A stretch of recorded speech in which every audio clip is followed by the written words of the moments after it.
Pokemon cards. They can be worth as much as $200,000, but also as little as 1,000, and even 100. This is the same card here. Nothing has changed. Or has it? That's right, a lot has actually changed here, and with a keen eye, you'll be able to spot the difference easily. But you'll need to know what you're looking for, and fortunately, you've come to the right place to find just that. What's up guys, Pokémon here, and welcome to the next episode where we'll be looking at how to find the value of your Pokemon cards, specifically as it has to do with condition and other factors. You see, unknown to many people, there are many things that contribute to a Pokemon card's overall value, and not just its name. So, if you've come here looking to find the exact value of your Pokemon cards, maybe you want to sell them, or maybe you're just curious, then great, you've come to the right place. But if you're simply looking to find if your Pokemon card is rare, or if you just want to know if it's expensive, then I would recommend my How to Tell If Your Pokemon Card is Rare or Expensive video. Or ideally, if you want to watch both, then you'll be an absolute pro. But anyways, without further ado, let's get into the video. So to begin, we'll be looking at condition of Pokemon cards. It's super important that you understand this, especially if you actually want to buy or sell any cards. For example, if I want to sell a lightly played card on eBay, it's important that I list it this way so that I don't accidentally scam people, and it's important that the buyer understands what this means so that they don't accidentally scam themselves, because this significantly affects value. You've probably seen words like this thrown around before, lightly played, near mint, and etc. And we will definitely be getting into these specific naming conventions later, but before we do, let's look at exactly what affects condition and what you need to look out for so that you can give these grades to one of your cards later on. So first, we'll look at scratches. Take a bit of a closer look at your card and see if it has any noticeable or deep scratches on it. This is especially prominent on holo cards, especially the older ones, so take note of how many scratches your card has on it, and as you can see here, this holo card is almost perfect. But this Dragonite here, it's extremely scratched up, so that's definitely something you want to look out for. Next is whitening. Whitening appears on the borders or edges of your card, and is a sign that the card has been handled before. Now, unfortunately, if you've never kept your card in a sleeve before, it's very likely that you got some kind of edge wear. And unfortunately, this can knock it down in terms of a grade. For a card to have perfect edges, there must be no whitening at all, and there must also not be any other types of scuffs, stains, or anything else on the borders. In other words, the borders must be perfect, with a solid color. As you can see here, this card has some heavy edge wear. It's got whitening and other damage, and it's by no means perfect, like this one right here. And while looking at the edges, you should also take note of any corner damage or peeling. This is more common in older cards, or cards that have been treated a little harsh, but you want to take a look and make sure none of your edges are starting to peel off. This can start off small and become really bad, but unfortunately, any kind of peeling is not good for the condition. And now, bends. Unfortunately, these can be pretty common, especially if you've just had your cards lying around in some old lunchbox or something. While they're not necessarily the end of the world, even a relatively minor bend can affect the condition of a card quite a bit. And a major bend, well, I wouldn't get my hopes up too much there. Rips, however, well, that's pretty much as bad as it gets. And if you've got any kind of rips in any of your cards, then unfortunately you really shouldn't get your hopes up for a good condition grade. Fortunately though, rips are pretty uncommon, and basically, unless you've literally fought with someone over the card, like one of those cliche tug-of-war battles, then it should be fine. If your card does have a rip, however, then you probably won't get as much as you'd hope for it. Most professional grading companies won't even bother with it and will likely send it back. Actually, when I said the rips were as bad as it gets, I lied because they're not. There is, of course, water damage. Water damage may be present as faded colors, warping, creasing, or wrinkling. Usually you can tell pretty easily if your card has been damaged by a liquid. Now, while it's impossible to return the card to its original state when it has been damaged by water, it's not all doom and gloom. Unlike ripped cards, if you've got a water-damaged card, there's a bit you can do to remedy the situation. And do note though, this isn't a miracle remedy. It won't be perfect, but as they say, don't cry over spilled milk. And if something happens, the best you can do is try your best to lessen the damage. So, I recommend taking the water-damaged card and placing it between the pages of a notebook, and then taking a heavy object and placing that on top of it. I actually did this when I spilled a cup of water on one of my cards, and like I said, it's still clearly water-damaged, but this significantly decreases the warping. So just go ahead and leave it like this for a few days, and when you come back, it should be a bit better. Although, make sure when you do this, you do use plain paper, such as a smooth notebook, or maybe even put printer paper inside a notebook like I did, because you wouldn't want any ink or textures imprinted on your card while it's sitting in there. Okay, so at this point, with all the information you've got, you're pretty much an expert in terms of what you need to look out for when determining condition. And now, we're ready to get into the card condition grades. Now, it's important to note, these aren't official grades, not like your PSA 1 through 10, but these are the types of grades, like I said near the start of the video, that are pretty much universally used when buying or selling cards, so these are definitely the most important ones that you should know, and they're definitely super important if you want to buy or sell any cards. So the first one we will look at is near mint, and cards that are listed as near mint are just that, near mint. They show extremely minimal wear, and are as close as you can get to a pack fresh card. They have crisp corners, and the card overall is very clean with extremely minimal flaws. Now, it's important to note that they are near mint, and not mint, so you can get away with a few minor scratches or nicks, and even some minor whitening, but not a lot. Now, some tips for keeping your cards in near mint condition is, obviously, sleeving your cards. I usually sleeve all my cards immediately after I pulled them, and then I go ahead and place them in my dedicated Pokémon binder. Also, I keep this binder in my bedroom, which is a pretty dry place because it probably wouldn't be a good idea to keep them somewhere damp like a basement.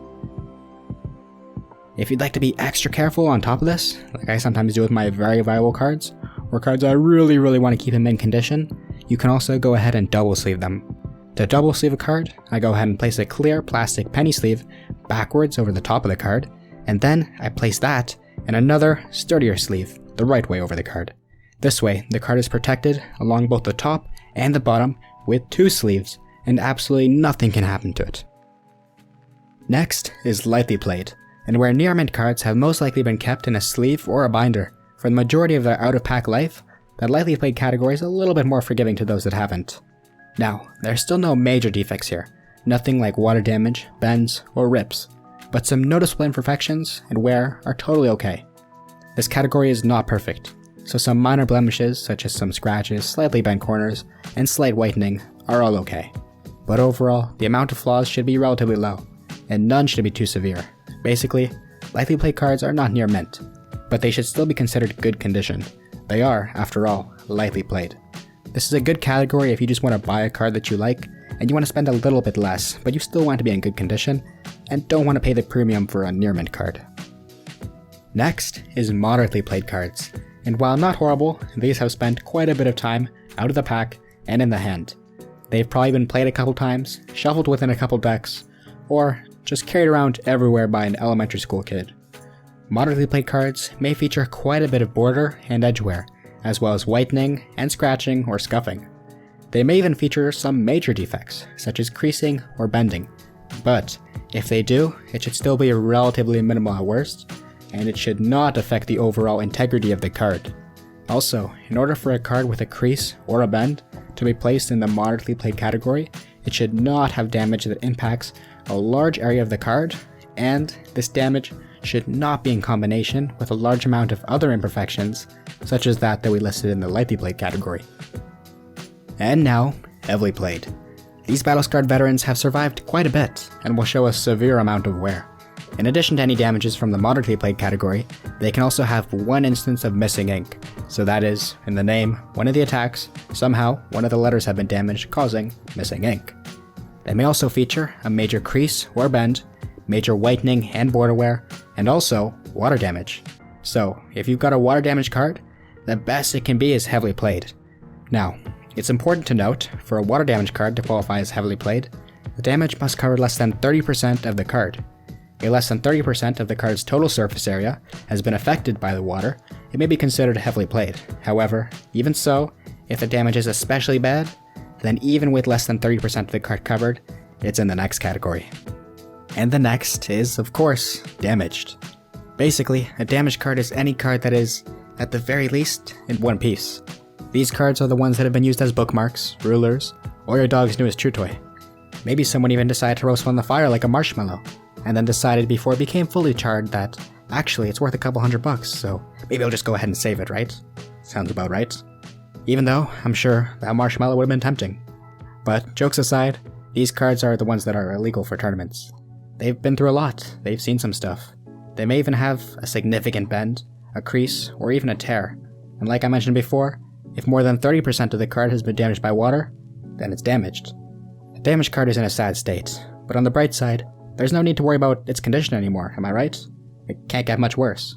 There's no need to worry about dropping it or touching it, and you can go ahead and continue to use it as your bookmark if you really want it. You can even give it away to your younger sibling with absolutely no remorse, and they will love you for it.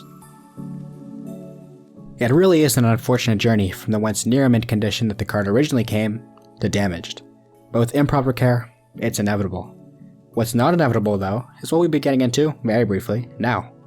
Interestingly enough, not all cards are created equal, and not all cards pulled fresh from the pack are actually mint. Even with the utmost of attention, of love and care, your card may not be as valuable as someone else's, and that is because of printing defects. Now, this doesn't affect condition, per se, but it clearly affects value. The most common printing defect that you'll see talked about by a lot of YouTubers is centering. The card may look absolutely perfect, the closest thing you've ever seen to mint, but when you send it to a grading company, it doesn't get a 10. Why is that? Well, centering or border alignment is most likely the culprit. You see, Pokemon cards are printed on large sheets, at which they are then cut, and not all of those cuts are perfect. In fact, it's actually relatively uncommon to get a perfectly centered card. As you can see here, this card's top border is significantly larger than its bottom, but this can also be seen on the left border, the right border, and you'll even notice it on the back. It's unfortunate, really, because it's pure luck, and there's nothing at all you can do about it, though. I guess that's all of Pokemon card collecting, isn't it? All of it is pure luck, but hey, on the bright side, it can end up being worth significantly more if your card is centered so significantly badly that it's actually a miscut. So if it's that bad, you might have a gold mine. The next major factor that affects a card's value is whether it is first edition, shadowless, or unlimited. And while this is not a printing defect, it is certainly an intentional difference in printing. Now these variations in cards are only present in the vintage Wizard of the Coast sets, so if you've got a modern card then you don't need to worry about this at all. But if you are a vintage collector, this is very, very important. I'll keep it quick, but essentially, each of the variations represents a different print run of the set. First edition cards are the very first run of that set after it was initially released, and to signify this, they have a little stamp with first edition written on it. This little stamp is very important and significantly increases the value of your card. These cards are far more scarce than the other variants, and as we know, with collector's items, scarcity equals value. A limited number of the first edition cards were printed, and after this run was over, a second batch was printed, the shadowless cards. The stamps were removed, but other than that, the shadowless cards are identical to the first edition cards. You know your card is shadowless because there is no black shadow around the border of the picture. The shadowless cards were printed, and then, in the unlimited run, the Pokemon Company decided to make a slight aesthetic tweak to the cards, and added a shadow. You can tell the difference between an unlimited card and a shadowless card because of the inclusion of a shadow. While still valuable, unlimited cards are worth the least of the three, simply because first edition cards and shadowless cards were both limited releases. They were printed in far fewer quantities, and for as much of a shorter time than the unlimited cards. So, in summary, we've got first edition, with the stamp, of course the most valuable. Shadowless, without a shadow, the second most valuable. And unlimited, with a shadow, the third most valuable. Again, all these are valuable, but some more than others. Alright, so by now, with all this information, you should have a pretty good idea about your Pokemon cards, their condition, and any other unique factors that may affect their value. But the question on everybody's mind, how much is it worth? Well, that's actually the easiest part. I discussed this in my How to Tell If Your Pokemon Cards Are Rare or Expensive video, but like I said there, I used two websites to find this out. Before we begin, however, I want to mention that Pokemon card prices, they do fluctuate. They aren't static, and their prices reflect demand. If a Pokemon card is incredibly sought after, and it is rare, then naturally, it'll be more expensive. And if it is not, if it is common and nobody wants it, then it'll be cheap. It will always be worth only as much as somebody's willing to pay for it.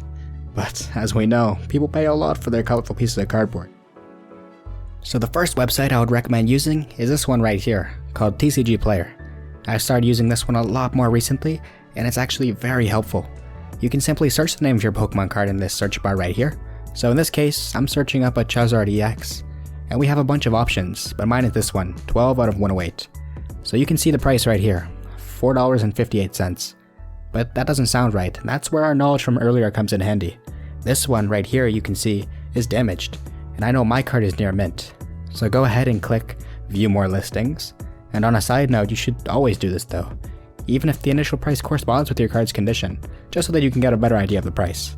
But anyways, I've got a bunch of conditions listed here now, and now all I need to do is find mine. So I'm going to go ahead and scroll down, and there we go, near mint, $15. That makes a lot more sense. You should always try to look at a couple more listings though and average out the price. And oh, here we go, $25, another one $25, and another one $15. So I think it's safe to say that my card is worth about $20. If I want to sell it for that price, it will be fair and someone will most likely pick it up. The next website I use to check a card's price is eBay. I typically use this one just to double check, but if you're more comfortable here, then by all means, go ahead.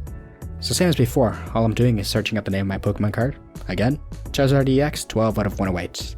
Now on eBay, make sure that you go ahead and scroll down and click sold listings, because you want to see what people are buying it for, not just what people are selling it for, because people can sell their Charizard for whatever they want. So here we go, $17, another one $10 plus $90 shipping, so nearly $30, another one $5 plus $20 shipping, here we've got $35, nearly even $40, and so on. So you get the idea.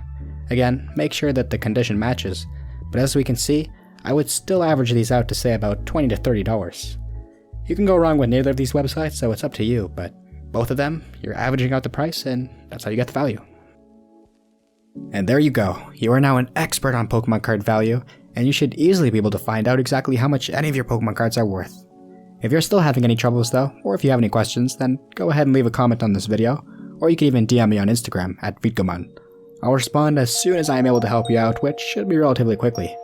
But anyways, thank you guys so much for watching this video where we discussed Pokemon card value, and how you can find out exactly how much your Pokemon cards are worth. If I managed to help you out in any way, please subscribe. And without further ado, I'll see you guys next time, so stay tuned for the next episode.